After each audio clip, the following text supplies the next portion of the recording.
Acara haul itu akhirnya selesai jam setengah 12 dan mataku sudah tinggal 5 watt. Aku segera menuju kamar dan tidur dengan pulas. Begitupun teman-teman yang lain.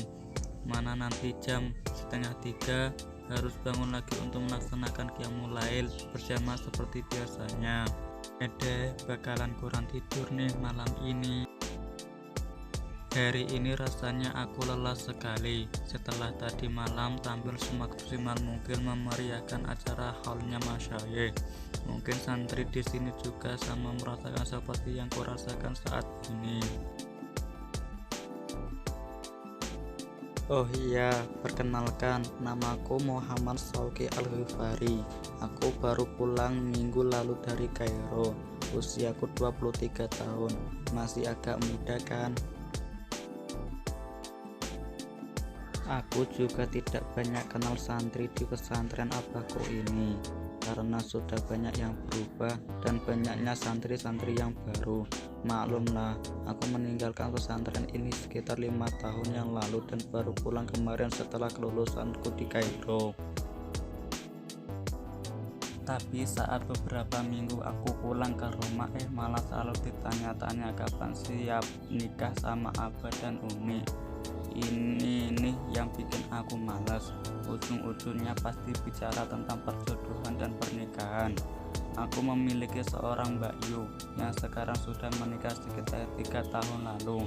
Tapi sayangnya saat ini aku tidak bisa pulang, dan itu pun dijodohkan oleh abah dan umi.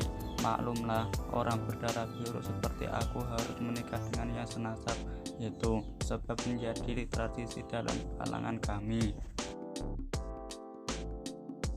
Bukan hanya tentang pernikahan dan perjodohan yang membuatku jengkel beberapa hari ini, tapi ada lagi satu hal yang sangat membuatku kesal. Di pesantrennya abah ini ada seorang santriwatinya yang konyolnya nauzubillah. Sudah 3 kali dia membuatku naik darah. Pertama, dia menabrakku di koridor asrama cewek saat aku hendak mencari umi di sana. Yang membuatku jengkel bukan karena dia menabrakku, tapi dia juga menumpahkan minumannya di baju koko warna putihku, dan nodanya sampai sekarang pun belum hilang. Yang kedua, waktu kemarin hari Jumat dia malah menabrakku lagi dan malah membuatku mandi sampah saat aku harus pergi ke masjid untuk mengimami sholat Jumat. Karena disuruh abah, alhasil aku harus mandi lagi dan ganti baju lagi hingga membuatku telat pergi ke masjid dan diomeli abah. Ketiga, dia malah mengguyurku dengan air comberan yang penuh busa saat aku berjalan di koridor asrama putri untuk menemui umiku. Aku sungguh sangat sebel dengan wanita itu. Awas saja kalau sampai ketemu. Tapi aku agak heran dengan wanita konyol itu. Apakah dia tidak tahu siapa aku ini? Mengapa dia tidak memanggilku dengan sebutan Gus? Saat meminta maaf waktu itu malah memanggilku dengan sebutan Kang. Apa dia kira aku ini akang-akang penjual kerak telur di depan pesantren? Masa iya ada seorang santri yang tidak tahu terhadap anak kiainya? Aduh, memang dasar wanita aneh. Saat aku sedang memikirkan tentang wanita itu, tiba-tiba Umi memanggilku dari ruang tengah. Algi, sini dulu le, panggil umiku. Inggih mi, sebentar, jawabku. Aku pun segera menemui Umi dan Abah di ruang tengah, dan betapa terkejutnya aku saat di sana sudah ada Mbak Yu dan Kang Masku beserta buah hati mereka. Lah, Mbak Yu, Kang Mas, kapan datang kok ndak ngabarin aku? Tanyaku pada mereka. Baru aja Alwi, sengaja ndak ngabarin biar jadi kejutan, jawab Kang Masku. Oh, asik nih, akhirnya Alwi bisa ngerasain hangatnya keluarga setelah 5 tahun jauh dari keluarga, jawabku sambil duduk di samping Umi. Iya, Mbak Yu juga kangen sekali denganmu, kata Mbak Yuku. Mbak Yu, boleh ndak aku gendong keponakanku? Aku meminta izin pada Mbak Yu untuk memangku ponakanku yang masih berumur 2 tahun.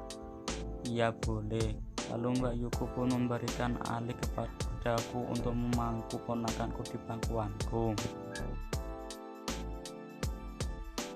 Aduh, lucunya keponakanku ini. Siapa namanya sayang? Aku ngajak bicara ponakanku yang imut gitu. Namanya Alif Ri, Muhammad Alif Al-Haidar, jawab Mbak Yuku. Namanya indah, imut kayak orangnya. Iya nak, sambungku lagi sambil mengajak bercanda ponakanku. Kalau suka sama anak kecil itu yo cepet-cepetan nikah tohi, kata Abah yang terus memperhatikan tingkahku dengan ponakanku ini.